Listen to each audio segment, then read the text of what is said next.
Hi viewers, welcome to our channel. తెలంగాణలో మరి ముఖ్యంగా హైదరాబాద్లో ఈ మధ్యకాలంలో బాగా హైలైట్ అవుతున్నటువంటి అంశం హైడ్రా అనేటువంటి ఒక సంస్థను ఏర్పాటు చేసి దానికి సిపి రంగనాథ్ గారిని ఇన్ఛార్జిగా పెట్టి ఆయన ఆధ్వర్యంలో ఏవైతే అక్రమ కట్టడాలు ఉన్నాయి దాంతో మొట్టమొదటిగా తీసుకున్నటువంటి యాక్షన్ ఎన్కన్వెన్షన్ మీద ఒక్కసారిగా దాన్ని కూల్చేయడంతో హైడ్రా బాగా వెలుగులోకి వచ్చింది. ఇటువంటి వాటిని అక్రమ కట్టడాల్ని కూల్చేయడం అనేది రేవంత్ రెడ్డి గారి గవర్నమెంట్ చాలా మంచి కార్యం చేస్తుంది, మంచి పని తీసుకుంది అనేటువంటిది కూడా చాలా ఆశాజనకంగా ప్రజలు కూడా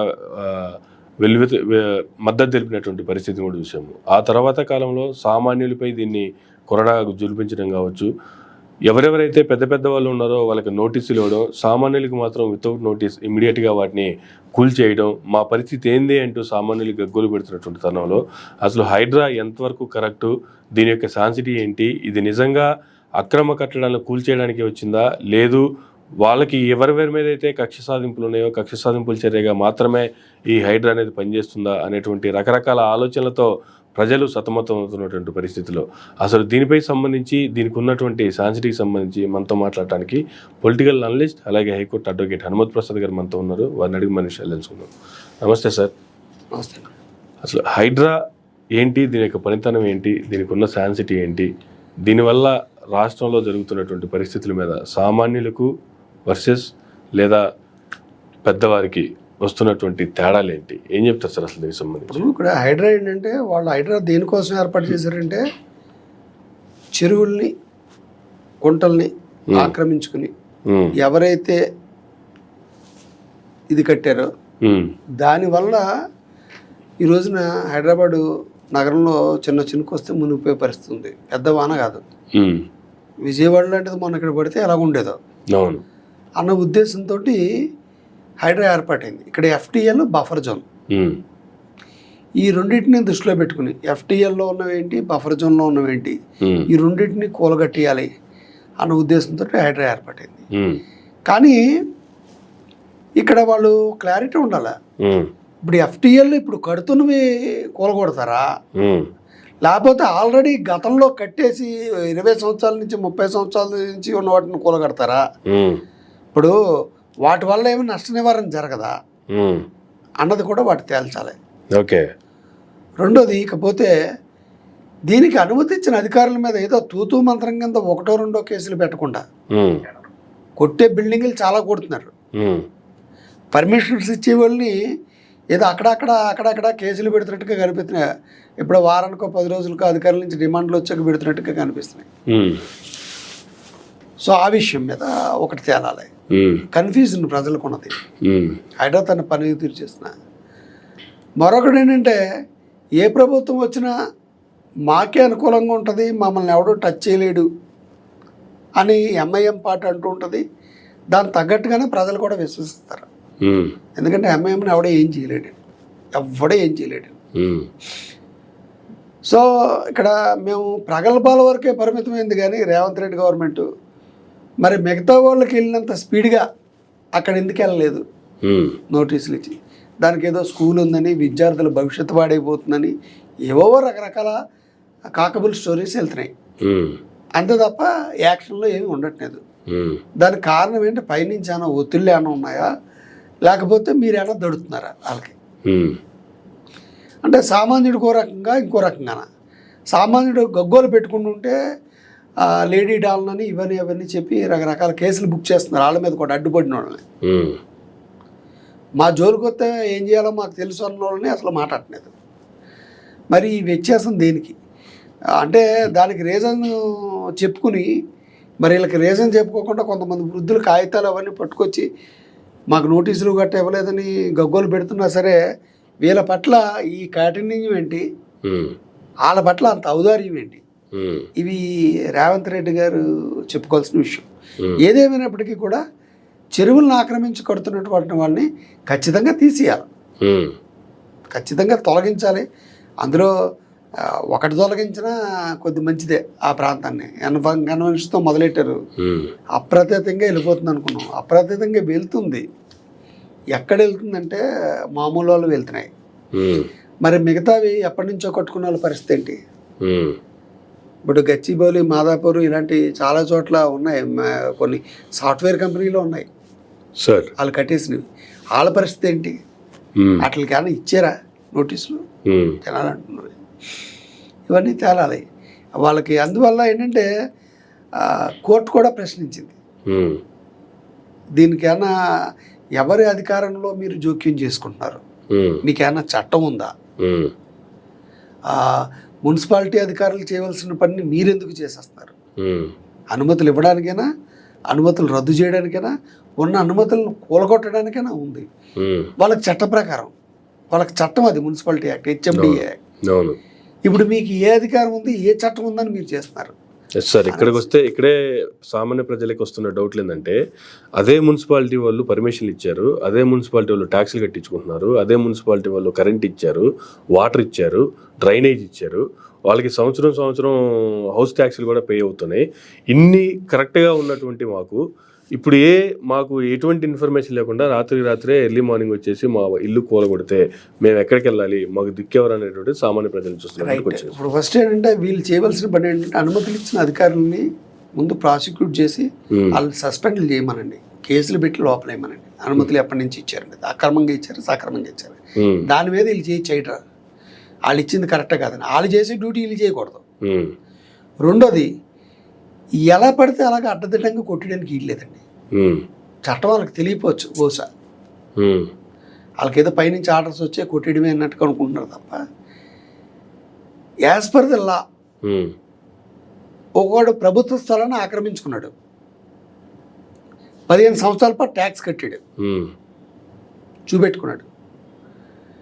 ఇప్పుడు ప్రభుత్వం వచ్చి ఈ స్థలం నాదేనా వాడి దగ్గర నుంచి తీసుకోవడానికి వీల్లేదు. దాన్ని యాడ్వర్స్ పొజిషన్ అంటారు. పొజిషన్ అంటే గవర్నమెంట్ది, ఈ యాడ్వర్స్లో అతనికి వెళ్ళిపోయింది పొజిషన్. ఎందుకంటే 15 years పాటు పొజిషన్ చూపెట్టుకున్నాడు కాబట్టి, 15 సంవత్సరాల నుంచి నేను ఇక్కడ ఉంటున్నాను అని చూపెట్టుకున్నాడు కాబట్టి అతనికి యాడ్వర్స్ పొజిషన్ వెళ్ళిపోయింది. ఇది చట్టం.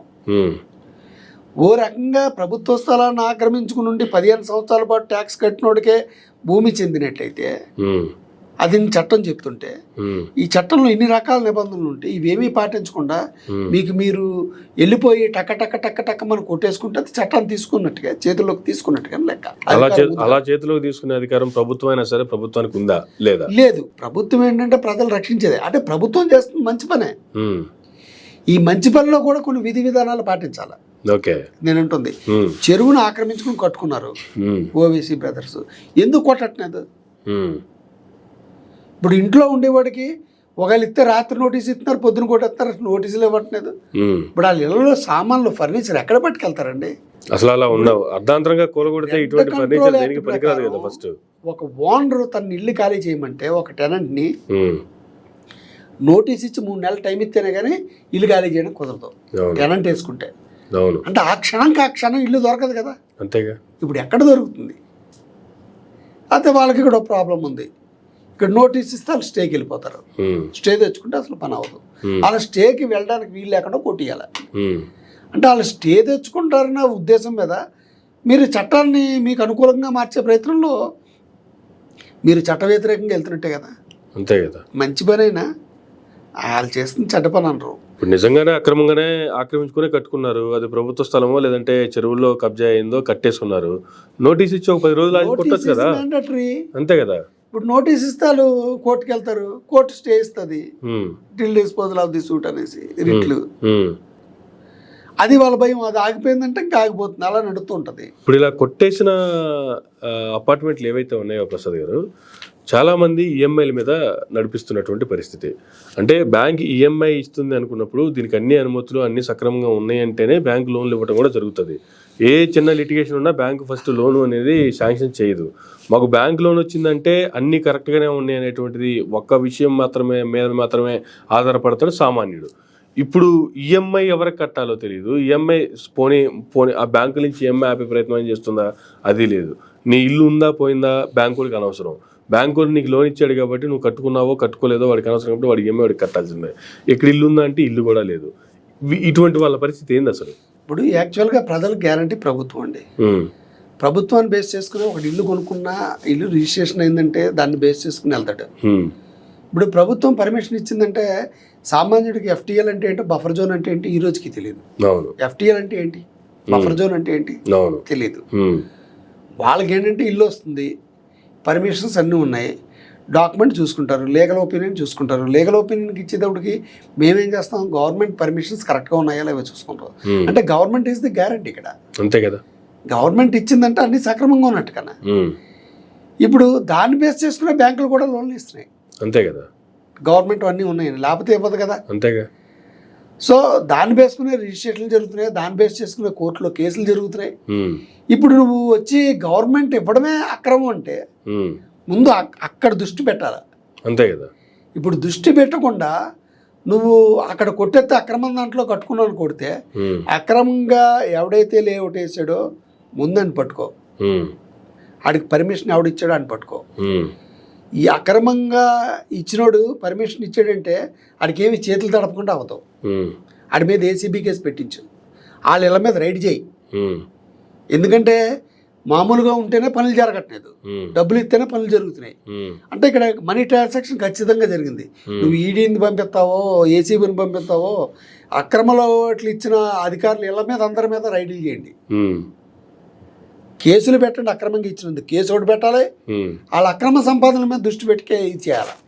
ఇవన్నీ చేయకుండా ఆటోమేటిక్గా ప్రభుత్వం గ్యారంటీ బాగానే ఉంది కదా అని నమ్ముకున్నాడు వచ్చిన మీద నువ్వు అందులో ఉంటున్నావు చెల్లదని చెప్పి కేసు కొట్టేస్తే దానికి ఒక విధానం ఉంది, పద్ధతి ఉంది. నువ్వు ఖాళీ చేయించు, నోటీసులు ఇచ్చే, బాబు నువ్వు తీసుకున్నావు, నువ్వు మోసపోయావు, ఇక్కడ అక్రమంగా చేశారు, ఇది మేము అక్రమంగా చేసినోడి మీద మేము శిక్ష వేసాం, కేసులు పెట్టాం, బిల్డర్ మీద కూడా కేసులు బుక్ చేస్తున్నాం, నువ్వు వాడి మీద డబ్బులు తీసుకో, కలెక్ట్ చేసుకో. అందువల్ల ప్రభుత్వం ఈ విషయంలో నిన్ను మోసం చేసింది, బిల్డర్ నిన్ను మోసం చేశాడు, బిల్డరు ప్రభుత్వం ఇద్దరు కలిసి ముంచారు నేను. అప్పుడు ఆ సామాన్యుడికి రిటర్న్ ఇప్పించాల్సిన బాధ్యత కూడా ప్రభుత్వం అందే కదా. ఎస్, ఇప్పుడు ఈ రోజున ప్రభుత్వం మీద నమ్మకం పోయింది, ప్రజలకి ప్రభుత్వం మీద నమ్మకం పోయింది. ఇప్పుడు వీళ్ళు కేసు వేసుకోవచ్చండి, ఇప్పుడు గవర్నమెంట్ మీద కేసు వేయచ్చు. వాళ్ళకి జరిగిన నష్టం అంటే ఇప్పుడు ఇండ్లు పడగొట్టేయడం వల్ల నిరాశ్రితులు అయిపోయారు, వాళ్ళకి ఎన్నో సామాన్లు పగిలిపోయి ఉంటాయి. ఇప్పుడు పర్మిషన్ ఇచ్చిన గవర్నమెంట్ అధికారులు బాగానే ఉన్నారు, గవర్నమెంట్ బాగానే ఉంది. ఆ పర్మిషన్లు అన్నీ తీసుకొని అక్రమంగా బిల్డింగ్ చేసినటువంటి బిల్డరు బాగానే ఉన్నాడు, ఆయన అమ్ముకున్నాడు, అన్నీ అమ్ముకున్నాడు, సొమ్ములు చేసుకున్నాడు, పక్కనకి ఏదో పోయి పని చేసుకున్నాడు, ఆయనకి బాగానే ఉంది. ఇప్పుడు ప్రభుత్వాన్ని బిల్డర్ని నమ్మి కొనుక్కున్నటువంటి సామాన్యుడే కదా నష్టపోతున్నాడు. అంతే. ఇప్పుడు ఈ కేసులో అలాగుంటే మొత్తం అధికారులు అందరూ సస్పెండ్ అవుతారండి, జిహెచ్ఎంసీ మొత్తం అధికారులు అందరూ సస్పెండ్ అవుతారండి. కమిషనర్ దగ్గర నుంచి కేసులు పెట్టాలా, ఏదో గుమస్తాలను పెట్టేస్తే కుదరదు. ఓకే, దాని పై ఆఫీసరు పర్మిషన్ ఇవ్వడానికి అక్కడి నుంచి రికమెండేషన్ అది ఎవడ చేయించాడు, ఏ అధికారి ప్రోద్బలంతో చేయించాడు, అందులో ఆ వెంచర్లో ఏమన్నా గవర్నమెంట్ మినిస్టర్స్ హస్తం కానీ ప్రతిపక్ష నేతల హస్తం కానీ ఇప్పుడు ఉండే అధికారులు హస్తం కానీ ఉందా? ఇప్పుడు రియల్ ఎస్టేట్ ప్రతి దాంట్లోనూ అనాథరైజ్డ్గా బ్లాక్ మనీ ఉంటుంది. ఎవరిదో ఒకటి పెద్ద అంటే పలానా ఓడదని చెప్పలేం, అధికారులతో ఉండొచ్చు, లేకపోతే మంత్రులతో ఉండొచ్చు, తెర మీద ఒకటి ఉంటాడు. వాళ్ళ మీద ఏ కేసులు పెట్టారు, శ్వేతపత్రం రిలీజ్ చేయండి. నేను రేవంత్ రెడ్డి గారు గవర్నమెంట్ కోల్పోయేది ఏంటంటే, ప్రజలు ప్రభుత్వాన్ని గ్యారంటీ అనుకున్నారు, మేము గ్యారంటీ కాదని మీరు చెప్పారు, మా వాళ్ళు తప్పుగా అనుమతులు ఇచ్చారని మీరు చెప్పడం వాళ్ళు కొట్టేశారంటే ఎవరు నమ్మాలి ప్రజలు? సరే, ఇప్పటి వరకు నమ్మి మోసపోయిన వాళ్ళ పరిస్థితి ఒక రకం అయితే ఇక నుంచి నమ్మాల్సిన పరిస్థితి ఎవరిని నమ్మాలి? సో మీరు ప్రారంభంలో అధికారంలోకి వచ్చాక విద్యుత్ మీద మిగతా దాని మీద ఏ రకం దేని ప్రాజెక్టుల మీద ఏ రకంగా శ్వేతపత్రం రిలీజ్ చేశారో ఇప్పుడు శ్వేతపత్రం రిలీజ్ చేయండి. ఇది ఇప్పుడు కట్టారు, ఏది కట్టారు, ఎందుకు మీరు ఒక వర్గాన్ని టార్గెట్ చేస్తున్నారు, ఇంకో వర్గం జోలికి వెళ్ళడానికి ఎందుకు భయపడుతున్నారు? ఇప్పుడు ఆ వర్గం జోలికి వెళ్ళకపోతే అంటే రకరకాలుగా ముసురుకుంటాయండి వార్తలు, మళ్ళీ మతాల మీదకి వెళ్ళిపోద్ది, వాళ్ళ ఓట్ల కోసం అనేసి ఇది అనేసి. ఇక్కడ మతాల ప్రస్తావన లేదు. ఇక్కడ ఏంటంటే అక్కడ వాళ్ళు ఎందుకో దడుస్తున్నారు. పాత గవర్నమెంట్ దడిచింది, ఈ గవర్నమెంట్ దడిచింది, ఎందుకో దడుస్తున్నారు.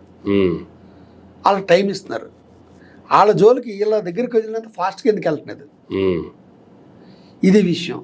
మిగతావి పరిస్థితి ఏంటి? ఇలాగ అనుకుంటే మరి ఆ రకంగా మరి వైస్రాయ్ ఓట్ల ఇవన్నీ కూడా అటు సైడ్ ఆక్రమించి కట్టుకుని అవి కూడా కూలగొట్టేస్తారా? పెద్ద పెద్దవి చాలా చోట్ల ఉన్నాయి, 10 కాదు. అయితే మనం కొత్తగా స్టేట్మెంట్ ఇప్పుడు కడుతున్నాం కూలగొడతాం తప్ప పాత కూలగొట్టమని ఒక స్టేట్మెంట్ ఇచ్చారు రంగనాథ్ గారు. మరి పాత కూలగట్టం అంటే మరి పాత వాటిల వల్ల నష్టం జరగదా? మీ మెయిన్ ఇదేంటి, మెయిన్ మోటివ్ ఏంటి? హైదరాబాద్ నగరం ఫ్రీగా ఉండాలి. కొన్ని కొలగొట్టారంటేనే కొత్తగా ఎవరో కొనరు, అటువంటి ప్రాంతాల్లో పోయి సామాన్యుడు కూడా ముందుకు రాడు. ఎవరు కొన్నప్పుడు బిల్డర్లు కూడా ముందుకు రారు వేయడానికి. ఇవన్నీ ఒక అంశం అయితే, ఆల్రెడీ ఉన్న వాటికి పర్మిషన్ అంటే ఇంకా వాళ్ళకి శాంసిటీ మళ్ళా గవర్నమెంట్ వాళ్ళకి ఇచ్చేసినట్టే కదా. చేసినట్టుగానే ఇక్కడ ఏంటంటే అడ్వర్స్ పొజిషన్ పోతే 20 సంవత్సరాల నుంచి మళ్ళీ గవర్నమెంట్ మీద వ్యతిరేక దానం వస్తుందేమో, వాటి వల్ల తీసేస్తే ఇప్పటికే వ్యతిరేకం. ఇవన్నీ లాభ నష్టాలు బేరీ చేసుకుని చేస్తున్నారండి ఇదంతా. అంటే ఇవన్నీ ఒక హైడ్రా ఒక సంస్థని ఏర్పాటు చేస్తున్నాము, ఆ సంస్థకి ఒక సీనియర్ ఒక నమ్మకమైనటువంటి ఐఏఎస్ని దానికి ఇన్ఛార్జిగా పెడుతున్నాము, ఆయన ఆధ్వర్యాలు ఎలాంటివన్నీ జరుగుతాయి అన్నప్పుడే ఇవన్నీ ఆలోచించిన సార్. ఇప్పుడు నమ్మకం అంటే ఏంటి? వాళ్ళు చెప్పించేయడం, వాళ్ళు చెప్పించేయడం నమ్మకం. ఇప్పుడు నమ్మకం అంటే ఇప్పుడు అన్నీ చట్ట ప్రకారం వెళ్తున్నాయా? చట్ట ప్రకారం వెళ్తే అందరికీ నోటీసులు ఇవ్వాలా? నువ్వు కొలగొట్టకూడదు 15 సంవత్సరాల నుంచి ఉంటే అసలు అసలు హైడ్రా యొక్క ముఖ్య ఉద్దేశం ఎన్కన్వెన్షన్ కూలగొట్టాలి, ఇది దీనిలానే కనిపిస్తుంది. అదొక్కటే మా ఉద్దేశం కాదని చెప్పుకోవడానికి సామాన్యుల మీద కొంతమంది మీద కూల్చివేతలు చూపిస్తున్నారు. అంటే హైడ్రా చేసే పనులన్నీ మంచివే, కాకపోతే విధానాలు పాటించడంలో లోపభూయిష్టం ఉంది. ఒక వర్గాన్ని టార్గెట్ చేసి ఒక వర్గాన్ని పక్కన పెట్టడం అనేది ఒక రకంగా ఉంది. అంటే కొంతమందిని టార్గెట్ చేయడం కోసం కొంతమందిని ఇబ్బంది పెట్టడంలో ఉంది. అందువల్ల ఫస్ట్ చట్ట ప్రకారం వెళ్ళండి, చట్టాన్ని చేతుల్లోకి తీసుకోకుండా చట్టం ఏం చెప్తుందో తెలుసుకోండి. ఇప్పుడు అంటే అందరూ అన్నీ ఒక అధికారి అయితే అన్నీ మాకు తెలుసు, పవర్ ఉందంటే మమ్మల్ని క్వశ్చన్ చేయకూడదు, మమ్మల్ని క్వశ్చన్ చేస్తే కేసు అన్నట్టుగా తయారైంది. మామూలు పెద్ద వాళ్ళు ప్రతిపక్షాల వాళ్ళకి మాట్లాడితేనే ఒప్పుకోవట్లేదు, మామూలు వాడు మాట్లాడితే ఏం ఒప్పుకుంటారు? వాళ్ళు కోర్టులను కూడా పక్కన పెడుతున్నారు. ఇక్కడ కంపల్సరీ హైడ్రాకి ఒక సాన్సిటీ ఉంది, వాళ్ళు చేసే పనులన్నీ మంచివే అన్నప్పుడు దాంట్లో అధికార నేతలు ఉన్నారా, ప్రతిపక్ష నేతలు ఉన్నారా, పక్క పార్టీ నేతలు ఉన్నారా, బెల్లర్లు ఉన్నారా, కావాల్సిన వాళ్ళు ఉన్నారా, ఎవరున్నా కొట్టేయాల్సిందే కదా. ఎవరైనా కొట్టేయాలి, కానీ అక్కడ జరగదు కదా. ఇప్పుడు రాజకీయం అంటే ఎంత రాజకీయం అంటే మాకు ఏం లబ్ధి జరుగుతుంది, లేకపోతే మేము చేసిన యాక్షన్ వల్ల ప్రతిపక్షాలకైనా ప్లస్ అయిపోద్దా, వాళ్ళకి మైనస్ పడాలి మనకు ప్లస్ అవ్వాలా, ఈ యాంగిల్లోనే వెళ్తున్నారు తప్ప నిజంగా కనుక కొట్టేయాలంటే వాళ్ళు మొత్తం అంతా కొట్టేయాలి. మరి కోర్టు నుంచి పెట్టుకుంటారో లేకపోతే చట్టాలైనా ప్రత్యేకంగా చేస్తారో ఇవన్నీ కొట్టేయాలి. ఇప్పుడు హైడ్రాని ఎంతమంది అయితే పొగుడుతున్నారో అంతకు మించి వ్యతిరేకించే వాళ్ళు ఉన్నారు. కాదు వ్యతిరేకించే వాళ్ళు స్టార్టింగ్ లో వచ్చినటువంటి పొగడ్తలు, ప్రజల నుంచి వచ్చినటువంటి మద్దతు ఇప్పుడు అదంతా తిరుగుబాటుగా మారిపోతుంది. ఎందుకు మారుతుందంటే వివక్ష అనేది చూపిస్తున్నారు. ఇప్పుడు పారదర్శకత లేదు, వివక్ష చూపిస్తున్నారు. ఫస్ట్లో వచ్చారు, బాగా చేశారు, ఎవడైనా నగరానికి మంచి జరుగుతుంది కదా. అంటే విమర్శించే వాళ్ళందరూ వీళ్ళు ఎలా పెడతారంటే వాళ్ళకి నది చెరువులను ఆక్రమించుకుని కట్టారు, అందులో ఉన్న వాళ్ళు కాబట్టి విమర్శిస్తున్నారంటారు. కానీ దానికి సంబంధం లేకపోయినా ప్రజలు కూడా విమర్శిస్తున్నారు, దానికి సంబంధం లేకపోయినా ప్రజలు కూడా పొగుడుతున్నారు. వాస్తవాలు తెలుసుకున్నాక విమర్శించడం మొదలెడతారు. ఓవైసీ గారు దానికి ఎందుకు వెళ్ళట్లేదు? స్కూల్ కట్టొచ్చి అది వేరే బిల్డింగ్ లో పెట్టుకుంటారు, రెంట్ బిల్డింగ్ లో బోర్డులను తీసుకొచ్చండి, బోర్డులు ఉన్నాయి, స్పాట్ లో తీసుకుంటారు. వాళ్ళ దగ్గర ఏం లేక కదా, లేకపోతే హాస్పిటల్లో ఖాళీ చేస్తారు, అక్కడ పెట్టుకుంటారు. ఎక్కడైనా క్లాసులు నడుపుకోవచ్చు, కానీ బిల్డింగ్ని పడగొట్టేయాలి. అంటే వాళ్ళు పడగొట్టుకోవడం వెనకాల వాళ్ళకి ఛాన్స్ ఉంది, కోర్టులకు వెళ్ళి స్టే తెచ్చుకునే ఛాన్స్. కోర్టులకు వెళ్ళి స్టే తెచ్చుకున్నారు, మేమేం చేయలేం. అంటే వాళ్ళు నచ్చితే లేకపోతే వాళ్ళంటే భయం ఉంటే వాళ్ళకి అవకాశం ఇవ్వడం, కోర్టులకు వెళ్ళి తెచ్చుకోవడానికి. నచ్చకపోతే లేకపోతే మామూలు విషయంలో కోర్టుకి వెళ్తారేమో అన్న ఛాన్స్ కూడా ఇవ్వకుండా, వాళ్ళు కోర్టుకి వెళ్ళే ఛాన్స్ కూడా ఇవ్వకుండా, నోటీసులు ఇవ్వకుండా పడగొట్టేయడం. ఈ వ్యత్యాసాన్ని ప్రజలు గమనిస్తున్నారు. ఆల్ ఎడ్యుకేటెడ్, అందరూ ఎడ్యుకేటెడ్. గత ఒక 50 సంవత్సరాల క్రితం కాదు. ఎందుకంటే మనం గెలుస్తాయి బాగా చేశారని మన ప్రభుత్వాలు నిమిషంలో మారుతున్నారు. కేసీఆర్ గారి ప్రభుత్వానికి అంత వ్యతిరేకత ఉంటుంది అనుకోలేదు, నిమిషంలో మార్చారు. మళ్ళీ అక్కడ జగన్మోహన్ రెడ్డి గారు వ్యతిరేకత ఉండొచ్చు కానీ అంత దారుణంగా ఉంటుంది అనుకోలేదు. అంటే 11 సీట్లకు పడిపోద్ది అనుకోలేదు. అంత దారుణంగా అంటే ప్రజలు ఈ నిరంతరం వాచ్ చేస్తుంటారు, దాన్ని గమనించుకోండి. ప్రజలు ఎవడో మాట్లాడడం ఇదివరకులాగా కాదు. ప్రజలు ఏంటంటే అంత అబ్జర్వ్ చేస్తున్నారు, ఉమ్, ఎవడో మాట్లాడ్డావు. అధికార పార్టీ కార్యకర్తల వల్ల మటుకు ప్రభుత్వాలు రావు. ఉమ్, అసలు ఏ పార్టీకి సంబంధం లేని వ్యక్తులు చాలామంది ఉన్నారు. వాళ్ళ ఓటింగ్ వల్లే తేడా వస్తుంది. ఉమ్, వాళ్ళ మనసులో ఎలాగుంటుంది ఏంటి, వాళ్ళని అన్నెసరీ వాక్యాలు చేయరు, పని చూసుకుంటారు, వస్తారు, ఉమ్, వార్తలు చూసుకుంటారు, ఇవి చూసుకుంటారు, ఉమ్, ఎనాలిసిస్ చేసుకుంటున్నారు, తక్కువ మంది దించుతున్నారు. ఉమ్, అంటే ఊహించిన విధంగా తీర్పులు ఉంటున్నాయి. ఉమ్, మోడీ గారి గవర్నమెంట్ బ్రహ్మాండంగా 3వ సారి వస్తుంది అనుకున్నారు, చాలా అంతకంటే ఎక్కువ సీట్లు వస్తాయి అనుకున్నారు. అవును, ఏమైంది, 0కి వచ్చింది కదా, అయోధ్యను కట్టిన అక్కడే దెబ్బతింది. అవును, ఏం కారణం చెప్తాం? ఉమ్, అంటే ప్రజలు ఊహకు అందంగా వెళ్తాయి. దాన్ని దృష్టిలో పెట్టుకోండి. ఉమ్, మీరు ట్యాక్టీస్ పిల్లి మొగ్గలు వేసేటప్పుడు చట్ట ప్రకారం వెళ్తున్నామా, ఉమ్, వెళ్ళేటప్పుడు అందరికీ ఒకే రకంగా చేస్తున్నామా? ఉమ్, ఒక రకంగా చేయకపోతే ప్రజలు కూడా అలాగే ఆలోచిస్తారు. ఉమ్, మీరు ఎలాగ ఆలోచించారో ప్రజలు కూడా అలాగ ఆలోచిస్తే మళ్ళీ ప్రభుత్వాలు మారతాయి. ఉమ్, దాన్ని దృష్టిలో పెట్టుకుని చేస్తే బాగుంటుంది అనుకుంటున్నాను. అధికారులు ఇందులో కేవలం నామమాత్రం. అధికారులకు ఫుల్ స్వేచ్ఛ, ఫ్రీడము ఖచ్చితంగా చేయండి అంటే ఉమ్. బాగా చేయగలుగుతారు. Yes sir, coming to Andhra Pradesh, same Hydraa విషయానికి వస్తే రీసెంట్గా విజయవాడలో వచ్చినటువంటి వరదలను చూసాము. బుడమేరు, సింగనగర్, బుడమేరు కాలువ చుట్టుపక్కల ఉన్నటువంటి సింగనగర్, రాజేంద్ర నగర్ లాంటి ప్రాంతాలు ఏ విధంగా మునిగిపోయినాయో, దాదాపుగా 10 రోజుల కంటే ఎక్కువగానే స్టిల్ ఇప్పటికీ ఇంకా బురదలోనే కొన్ని ప్రాంతాలు ఉన్నటువంటి పరిస్థితులు కూడా చూస్తూ ఉన్నాము. ఇటువంటి పరిస్థితుల్లో నిన్న పురపాలక శాఖ మంత్రి పొంగూరు నారాయణ గారు ఒక కామెంట్ చేశారు. హైదరాబాద్ తరహాలోనే హైడ్రా ఒక లాంటి వ్యవస్థను తీసుకొచ్చి ఏవైతే అక్రమ కట్టడాలు ఉన్నాయో కూల్చేస్తాము, వాటన్నిటిని తీసేస్తాము, మరలా ఇటువంటి చర్యలు జరగకుండా చూసుకుంటాం అనేటువంటి కామెంట్ చేశారు. ఇది జరిగే పరిస్థితి అని అంటారు సార్? ఇప్పుడు ఆ రకంగా చూసుకుంటే హైదరాబాద్కి ఉమ్, అమరావతి, విజయవాడ పరిసర ప్రాంతాలు రాజధాని కింద పనికిరాదని శ్రీకృష్ణ కమిటీ రిపోర్ట్ ఇచ్చింది. అవును, కానీ దాన్ని కూడా పక్కన పెట్టి వీళ్ళు రాజధాని కింద డిక్లేర్ చేశారు. ఉమ్, ఏమైనా వరదలు వస్తే మునిగిపోయే ప్రమాదం ఉందని చెప్పారు. ఉమ్, ఇచ్చేయడమే కాకుండా వీళ్ళకి నచ్చిన వాళ్ళకి తెలుగుదేశం, అప్పటి తెలుగుదేశం గవర్నమెంట్లో ఉమ్, లింగమనాయుడు గారు ఇల్లుగా చెప్పబడేటువంటి చంద్రబాబు నాయుడు గారు అయిందా, లేకపోతే వేరే వాళ్ళ దవన ఉండి ఆయన కరకట్ట మీద ఉంటున్నారు. ఉమ్, అది వాస్తవం. ఉమ్, మంత్రి సత్యనారాయణ రాజు గారికి ఆశ్రమానికి ఇచ్చేసారు. అవును, అలాగే తమిళనాడులో ఒక స్వామీజీ ఉంటారు, ఆయన శివరాత్రి చేస్తుంటాడు, ఆయనకి కొంత ఇచ్చేసారు. ఉమ్, ఇవన్నీ నదీ పరిప్రాంతాలు. ఉమ్, ముందు నారాయణ గారు చెప్పారు, ఒకవేళ అలా చేస్తే మంచిదే, చేస్తే ఫస్ట్ ఇలావే కొట్టాలి, ఉమ్, ఇలా దుప్పుకోవాలి. ఇప్పుడు చంద్రబాబు నాయుడు గారు మా ఇంట్లోకి వచ్చింది వరద అన్నారు, మరి వచ్చినప్పుడు కరకట్ట మీద ఉంది కదా. ఇప్పుడు FTL జోను, FTL అంటే ఫుల్ ట్యాంక్ లెవెల్. ఉమ్, ఇప్పుడు నదికి ఎక్కడైతే ఫుల్ ట్యాంక్ లెవెల్ ఉందో ఆ నదీ ప్రాంతంలో కనుక ఉంటే ఫుల్ ట్యాంక్ లెవెల్లో ఉంటే అది తీసేయాలి. ఉమ్, రెండోది బఫర్ జోన్ అంటే నదికి అది నీరు, ఆ చెరువు కానీ నది కానీ అది ఎక్కువైపోయాక ఫుల్ ట్యాంక్ లెవెల్ దాటాక ఉమ్, అది వెళ్ళిపోతే ప్రవహించే నీ దారి ఉంటుంది చూసారా, ఉమ్, ఆ ప్రవహించే దారిలో కూడా కట్టకూడదు. అలా కడితే అది బఫర్ జోన్.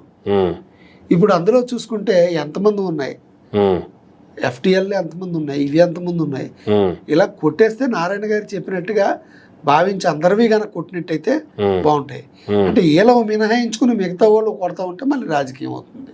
ఉమ్, ఇప్పుడు ఫస్ట్ ఏంటంటే దెబ్బతింది వాళ్ళు. ఉమ్, చంద్రబాబు నాయుడు గారు ఒప్పుకున్నారు, మా ఇంట్లో కూడా 2 అంతస్తు వరకు వచ్చిందని. ఉమ్, అది జోన్లో ఉండడం వల్లే కదా. అవును, ఆకస్మికంగా వరదల వల్ల వచ్చాయా, దీనివల్ల వచ్చాయా అనేది పక్కన పెడితే ఉమ్, దానికి ఇతరత్ర కారణాల వరకు ఆ ఇచ్చినటువంటి భూములు క్యాన్సిల్ చేసి మంత్రి చూన్నారు, వేరే చోట అకామిడేట్ చేసుకోండి, ఉమ్, దాన్ని ఫ్రీ చేసేయండి. ఉమ్, అందులో జగన్మోహన్ రెడ్డి గారు ఉన్నా కొట్టండి, ఇంకోళ్ళు ఉన్నా కొట్టండి. అక్రమమైన అనుమతులు ఏది ఇవ్వద్దు. ఇక్కడి నుంచి ఉమ్, ఇచ్చిన వాటిని సక్రమం చేయండి. ఉమ్, మిగతా ప్రాంతాలు ఒక అమరావతి, హైదరాబాద్ ఉంటే సరిపోదు కదా, మిగతా ప్రాంతాల్లో కూడా కదా ఉమ్, అక్రమ అనుమతులు. బిల్డర్స్ ఎవరండి, వాళ్ళ తాలూకు మనుషులే కదా. ఏ రాజకీయ నాయకుడు ఉంటే వాళ్ళ మనుషులు ఉంటారు. ఉమ్, వాళ్ళకుంటే మన ప్రభుత్వం ఉంది కాబట్టి మనకి ఈజీగా వచ్చేస్తుంది. ఉమ్, ఇచ్చి అంటే ఇచ్చేయడమే, కళ్ళు మూసుకుని ఇచ్చేయడమే. ఉమ్, ఇప్పుడు ఈ రోజున అధికారాలు, ఇప్పుడు మన వైజాగ్లో చూసుకున్నాం గొడవ జనసేన తెలుగుదేశం మధ్య. సీఏని నేను చెప్పినోడిని వేయలేదంటే నేను చెప్పినోడిని వేయలేదు. ఉమ్, ఎవడైతేనంటే సీఏ చేత పని చేయించుకోవచ్చు కదా. అంతేగా. నువ్వు చెప్పినోడు వేయాలని అర్థం ఏంటి ఉమ్, అంటే మనకు అనుకూలంగా ఉంటాడు కాబట్టి. ఉమ్, ఇప్పుడు ఆయన వచ్చాక ఏం చేస్తాడు, మనదే కదా గవర్నమెంట్, మనం ఎలా చేసినా పర్లేదు, ఎవరిని తీసుకొచ్చినా పర్లేదు ఉమ్, అని ఆయన అనుకుంటాడు. ఇలాగా అంటే ఇప్పుడు కోర్స్ మామూలు పరిస్థితి పోలీస్ డిపార్ట్మెంట్, అచ్చా. సివిల్ డిపార్ట్మెంట్లో కూడా అంతే కదా, రెవెన్యూ కానీ మున్సిపాలిటీ కానీ. ఉమ్. అనుకుంటే వాళ్ళు పంపించారంటే మనం పంపిస్తున్నాం అంటే పని జరిగిపోద్ది. ఉమ్. నువ్వు పంపిస్తున్నావు అంటే పని జరగాలంటే నువ్వు అక్రమంగా పంపిస్తున్నావు కాబట్టి పని చేస్తున్నాడు అక్కడ. ఉమ్. సక్రమంగా చేసినప్పుడు పని ఎందుకు? నువ్వు చేయకపోతే అడగచ్చు కదా, ఏ అధికారం ఉంటేటే ఏమన్నా ఇందులో ఏమైనా రాంగ్ ఉందా, నువ్వు ఎందుకు చేయలేదు, ఉమ్. ఉంటావా వెళ్ళిపోతావా అని అడగచ్చు కదా. అంతే కదా. మా ఆ పని చేసేదానికి నీకు నచ్చిన వ్యక్తి ఎందుకు రావాలి అక్కడికి? ఉమ్. నీకు నచ్చిన వ్యక్తి రావడం అంటే నువ్వేం చేసినా ఓకే చెప్తాడు కాబట్టి, ఉమ్. నువ్వేం చేసినా టిక్ ఎడతాడు కాబట్టి, అక్రమంగా పర్మిషన్ ఇచ్చి అంటే ఎత్తాడు కాబట్టి. ఉమ్. ఇలాంటి వ్యవస్థ పోవాలి. ఏ పార్టీ అధికారంలో ఉంటే వాళ్ళ తాలూకు మనుషులు రావడం, ఉమ్. ఇంకొన్ని ప్రతిపక్షంగా చూసుకోవడం, ఇవన్నీ మారకపోతే ఇంకా రాష్ట్రాలు ఇలాగ ఉంటాయి. ఉమ్. ఇంక ఎదుగు బతుకు ఉండవు. ఉమ్. వాళ్ళు బాగుంటారు అంతే. ఉమ్. ఎదుగు బతుకు ఉండడం అంటే రాజకీయ నాయకులు ఎప్పుడు బాగానే ఉంటారు. ఉమ్. వాళ్ళు కొట్టుకుంటారు, ఈ పార్టీ వస్తే వాళ్ళ మీద, వాళ్ళ పార్టీ వస్తే వీళ్ళ మీద కేసులు పెట్టుకుంటారు, వెళ్తారు తప్ప ఓకే. ప్రజల మటుకు ఎదుగు బతుకు ఉండదు. ఉమ్. ధర్మం 4 పాదాల మీద నడవదు ఉమ్. అంతే. Thank you sir, thank you very much అండి. ఇదండి ఈనాటి ఇంటర్వ్యూ. మరొక ఇంటర్వ్యూ మళ్ళీ కలుద్దాం. చూస్తున్నానండి మైరా మీడియా.